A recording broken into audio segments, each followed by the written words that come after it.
Now, as he comes out to deliver the speech, we're told there won't actually be a question and answer afterwards. I think we'll have to see about that, because there'll be a lot of journalists, obviously, who want to press him. But let's just have a listen to what Mr Corbyn has actually got to say. Good morning, everyone. My name's Angela Smith. I'm Labour's leader in the House of Lords. I'd like to thank you all for coming along this morning. Although national campaigning is resuming today, we all know that it does so in the most sombre and subdued way. And as we move forward, we know that all those affected in and by Monday night's atrocities will never at any stage be far from our thoughts. So therefore, can I ask, and I would include the photographers and the press in this, can I ask that we all stand for a moment of silence? And that's a moment to reflect on those who have lost their lives and those for whom life will never be the same.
Thank you, everybody.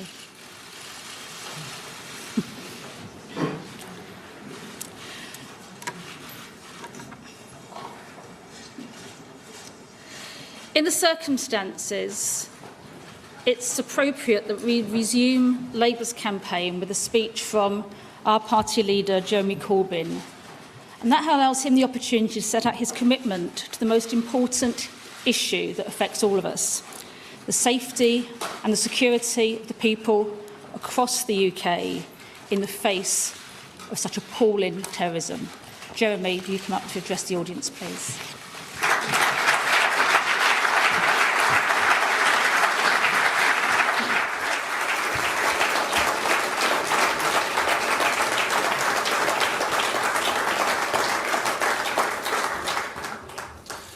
Thank you very much, everyone, for being here this morning on what is continuing to be a sombre time in this country's history, and obviously reflections on what has happened in Manchester.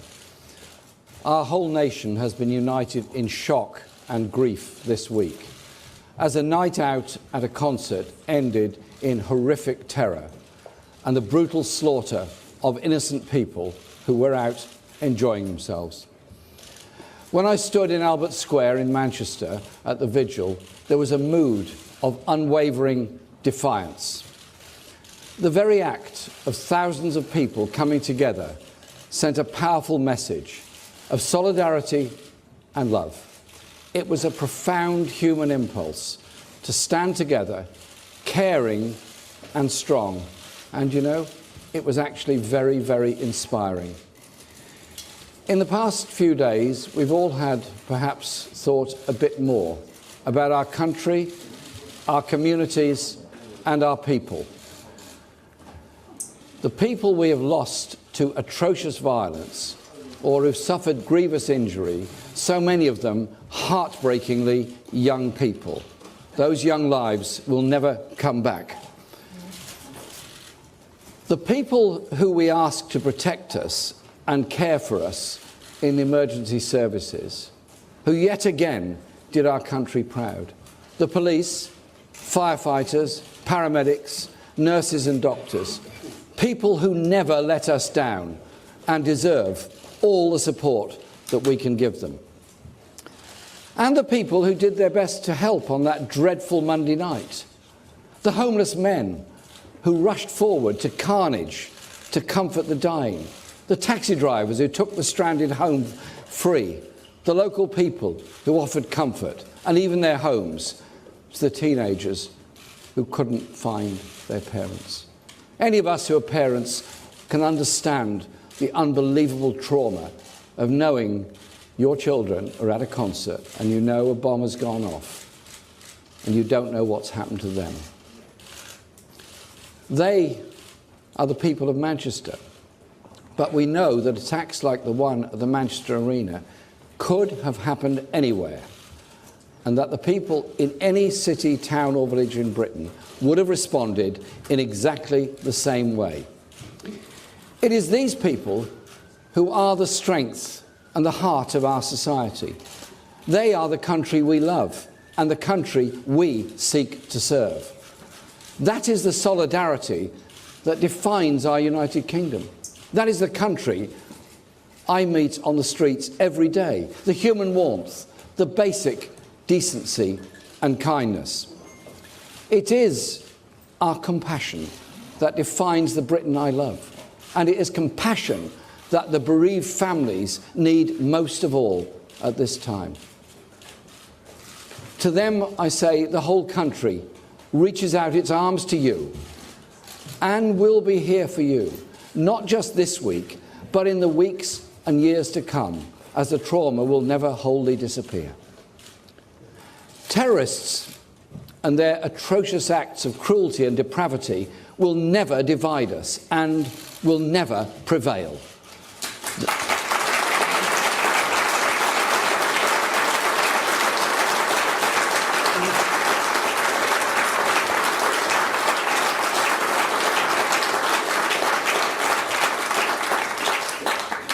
They didn't in Westminster 2 months ago.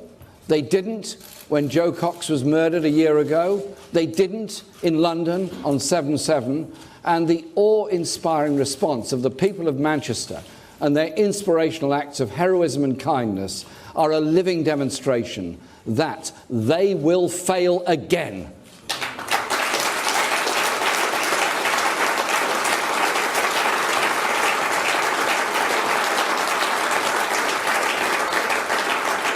But these vicious and contemptible acts do cause profound pain and suffering. And among a tiny minority, they're used as an opportunity to try and turn communities against each other. So let us all be clear. The man who unleashed carnage on Manchester, targeting the young, and young women and girls in particular, is no more representative of Muslims than the murderer of Joe Cox spoke for anyone else.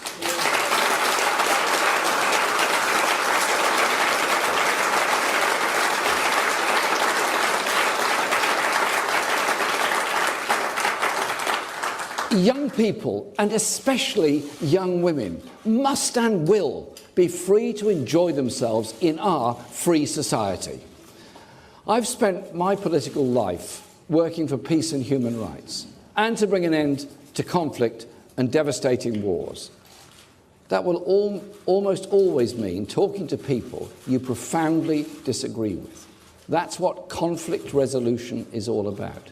But do not doubt my determination to take whatever action is necessary to keep our country safe and to protect our people on our streets, in our towns, our cities and at our borders.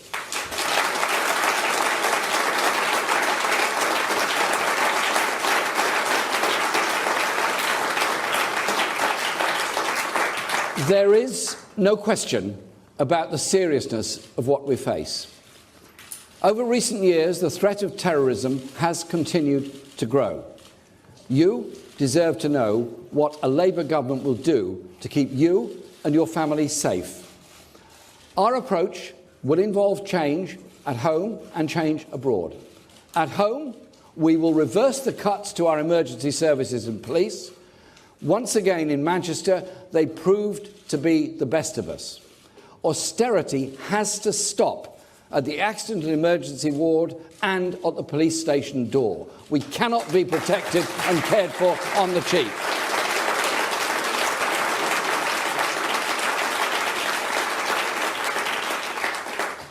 There will be more police on the streets under a Labour government. And if the security services need more resources to keep track of those who wish to murder and maim, then they should and they will get them.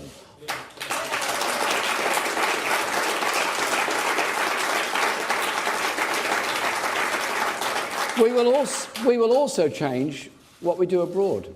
Many experts, including professionals in our intelligence and security services, have pointed out the connections between wars that we've been involved in or supported and fought in other countries, such as Libya, and terrorism here at home. That assessment in no way reduces the guilt of those who attack our children. Those terrorists will forever be reviled and implacably held to account for their actions.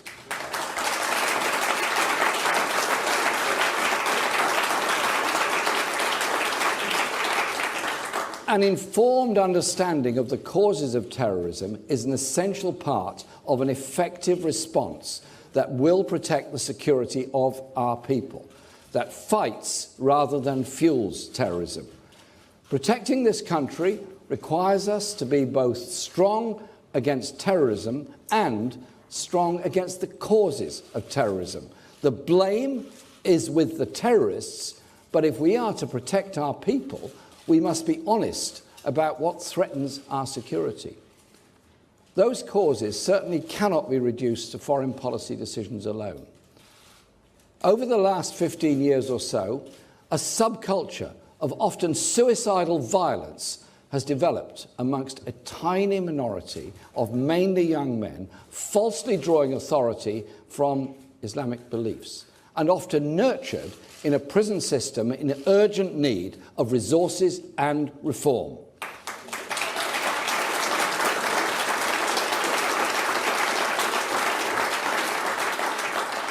And no rationale based on the actions of any government can remotely excuse or even adequately explain outrages like this week's massacre.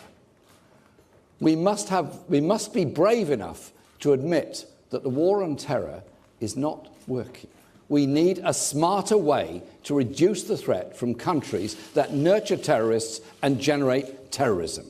That's why I set out Labour's approach to foreign policy earlier this month. It is focused on strengthening our national security in an increasingly dangerous world. We must support our armed forces, Foreign Office, international development professionals and diplomats, engaging with the world in a way that reduces conflict and builds peace and security. Seeing the army on our own streets today is a stark reminder that the current approach isn't really working so well. So I would like to take a moment to speak to our soldiers on the streets of Britain. You're doing your duty, as you have done so many times before. I want to assure you that under my leadership, you will only be deployed abroad when there is a clear need and only when there is a plan that you have the resources to do your job and secure an outcome that delivers lasting peace.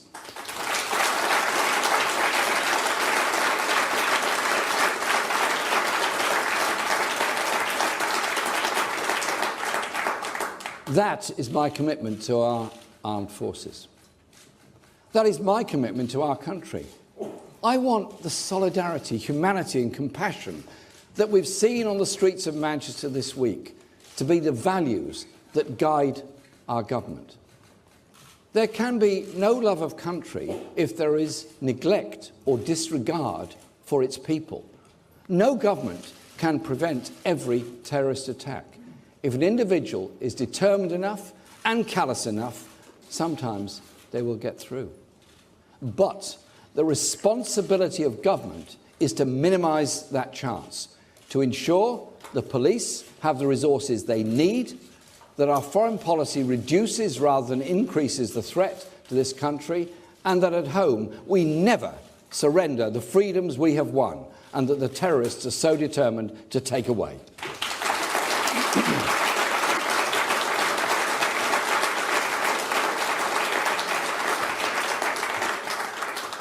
Too often, government has got it wrong on all three counts, and insecurity is growing as a result.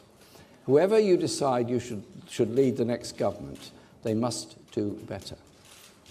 Today, we must stand united. United in our communities, united in our values, and united in our determination not to let triumph those who would seek to divide us.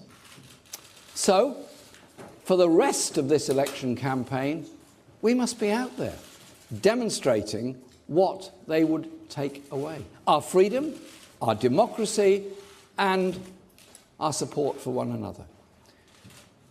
Democracy will prevail. We must defend our democratic process, win our arguments by discussion and debate, and stand united against those who would seek to take our rights away or who would divide us. Last week, I said the Labour Party was about bringing our country together. Today, I do not want to make a narrow party political point, because all of us now need to stand together. Stand together in memory of those who so tragically lost their lives in Manchester this week, and the pain their families are suffering and will continue to suffer. Stand together in absolute solidarity with the city of Manchester. And stand together for democracy. Because when we talk about British values, including tolerance and mutual support, democracy is at the very heart of them.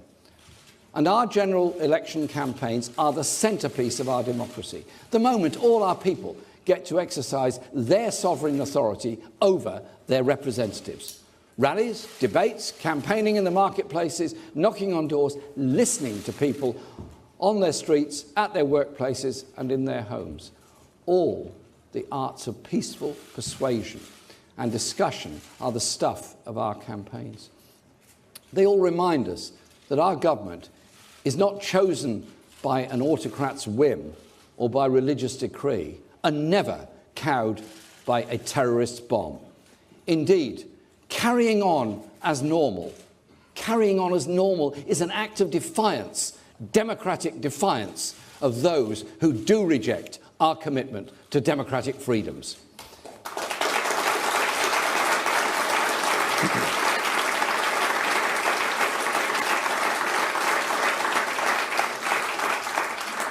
We cannot carry on as if nothing happened in Manchester this week.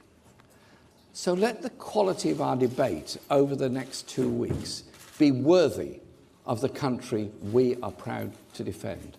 Let's have our arguments without impugning anyone's patriotism and without diluting the unity with which we stand against terror. Together, we will be stronger. Together, we can build a Britain worthy of those who died and those who inspired us all in Manchester this week. Thank you very much.